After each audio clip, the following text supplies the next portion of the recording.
All right, everybody, welcome back to another video. Last night I made a video talking about the vice presidential debate between J.D. Vance and Tim Walz. And in this video today, I want to come back and I want to reiterate all of my points from that video, but furthermore clarify everything so that no one watching these videos is left confused, has any more questions, but most importantly left behind when we talk about this upcoming election. I think that everybody has the right to vote and everybody has the right to be properly educated. What I want to talk about first today is once again reiterate the importance of this upcoming election. Whether you agree or not, whether you're into politics or not, whether you like Donald Trump or Kamala Harris or not, those things don't really matter. We're coming up to the voting day, and guess what? This is undoubtedly, unarguably, the most important election of modern history. The Democrats like to say that democracy is on the ballot, but in fact, it's actually more specific than that. It's more important than that. Your freedom and prosperity opportunities as an American in this country rely on this election. If you want to own a home and raise a family within the sanctity of your country, that relies on the ballot. If you want to be able to know that we're not going to go to war and that we're going to have safety here at home, that is on the ballot. If you want to be a prosperous, owning American, owning your own rights, owning your own voice, owning your own things, material objects, that is on the ballot. Once again, let me reiterate, this is the most important election, whether you like politics or not, and your freedom and prosperity as an American is on the ballot. It's not just democracy. Second thing I want to talk about, last night I made the claim that this debate between J.D. Vance and Tim Walz was one of, if not the best debate I've seen in the last 10 years. Why did I say that? It's very simple, but it's very specific. We've seen Donald Trump in the political square for about 8 years now. And for 8 years, conservatives in that poll as well have said that they don't really like Donald Trump's approach when it comes to confronting the enemy, confronting his opponents, or when he calls out the wrong things. Guess what?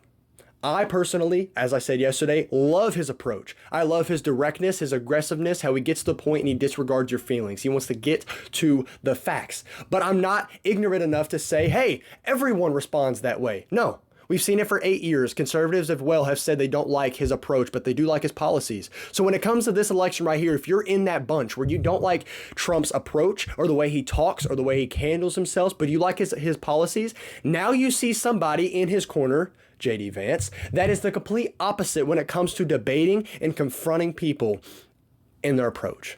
J.D. Vance last night put on an absolute masterclass of classiness, of calmness, of collectedness, however you want to describe it. J.D. Vance did not attack Tim Walz. He did not use any derogatory terms. He did not interrupt. He did not cut off. He didn't do anything like that. He stuck to the policy. He stuck to the plan, and he tried to answer the questions as much as he could.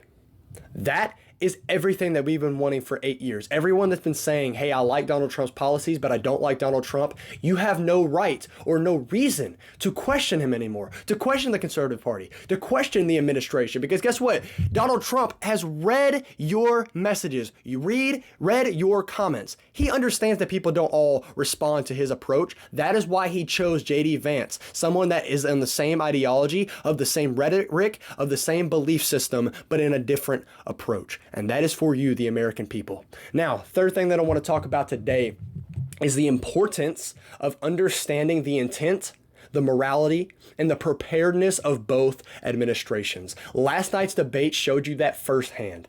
Tim Walz had a very difficult job, as I mentioned yesterday. Many conservatives, such as Charlie Kirk, have said this as well. He had a very difficult job. It's hard to defend somebody like Kamala Harris and defend not only her track record, but her policies in this upcoming presidential election. There really aren't none. Every single question that she's been asked, she either doesn't answer or she goes on this story about how she was raised in a middle-class home. There's not much to work off of. So I feel for Tim Walz, and he did the best that he could.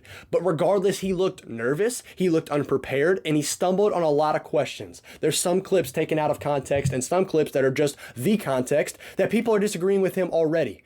I believe J.D. Vance won the debate hands down, fair and square. But guess what? Another thing that we saw in terms of preparedness is that J.D. Vance spoke directly to the people, directly to the camera, and wasn't worried about the 3v1 attack that they attempted. They tried to fact check him, not just like they did Donald Trump. They tried to fact check him too, and he called it out right then and there. He didn't let it go. He didn't talk about it after the debate was over. He stuck it right then. Right when they tried to poke him about the Haitians being legal, he immediately pointed out the corruption in the system.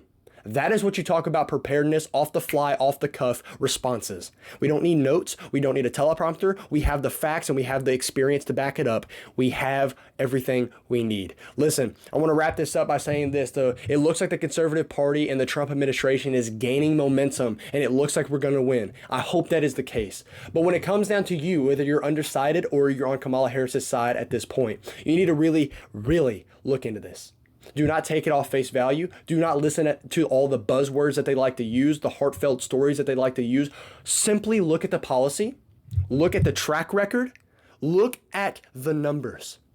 This is the first election that we've had in, I think, 100 years or so, whatever it is, where we see two candidates that were in office, that served 4 years. You all get to see the track record. What happened? Under Donald Trump, we had prosperity, we had safety, we had money. Under Kamala Harris, we had none of that. She says that she's going to do it. She hasn't done it. Why? During the last 3.5 years, she's backed up Bidenomics, said that it's working, said that the border policy is working. But now during her run as a candidate, she's saying that she's going to fix all of those things. That's a straight up contradictory. It doesn't make sense. I'm confused by her party and Tim Walz' stance. Guess what? Last night was the perfect amount of clarity, the perfect amount of class that everyone's been asking for. And tonight, you have no opportunity to question each party's morality, interest, or preparedness.